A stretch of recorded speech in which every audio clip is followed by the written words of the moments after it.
with Team Durango's Ryan Lutz, just wrapping up qualifying at the Nationals, and you realize this is an electric 10-scale race, right?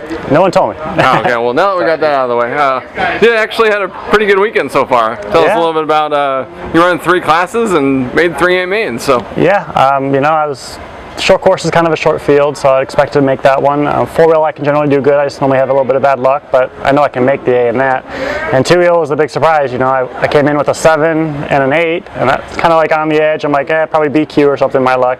But in that last round, I was able to get second for the round and get 9 points and qualified 6th. So I'm like ecstatic about that. And you're definitely flying the Team Durango flag this weekend. You know, obviously they love having you, making all these mains with their cars, but you know, without having a whole lot of teammates here, we know you've got Travis Mezco also to bounce ideas off of, but you know, how tough is it going into, especially a race like this with track conditions that we don't really see very often? You know, but the Worlds warm up, they were similar, so we kind of had a base setup to go off of, and then we've worked together, me and Travis, a little bit. I mean, we have different driving styles, so our setups aren't exact, but we've thrown each other ideas off each other and kind of figured it out, worked our way through, and he had a little bit of bad luck in some of the rounds and just missed the A's, but I was able to run some clean runs and make the A's, so happy to make Durango into the A mains. And the track this weekend's a little bit extreme compared to a lot of them that we go to for electric races. Yeah. You know, high speeds, long straightaways, big jumps, and do you think that kind of evens the playing field between you and a lot of the drivers that run electric on the tighter tracks more often? Right. I mean, I really like the World's warm-up track, which was like full 8-scale size. That was like right up my alley. I'm like, this is a great 10-scale track. So this one, when I saw it at first, I'm like, it's kind of tight for me. You know, I'm curious how I'll do, but made the mains, and I'm hoping for the World to make it a little bit bigger. Kind of utilize more of the space out there, make it more unique. But overall, it's going good.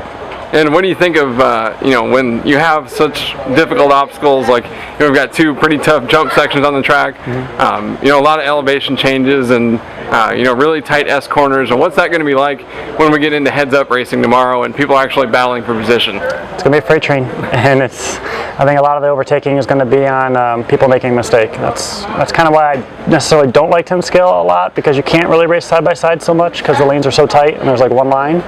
So I think a lot of the passing will be when somebody makes a mistake, kind of lifts their car up, or it'll be hard to make a pass. I mean, there'll be a lot of probably contact side to side, and the hardest thing for me is the end of that straightaway. I'm very nervous there about flipping over because you're going uphill and turning, and it kind of unloads the suspension and the car just wants to flip. So that'll be my hardest part to keep good traction on.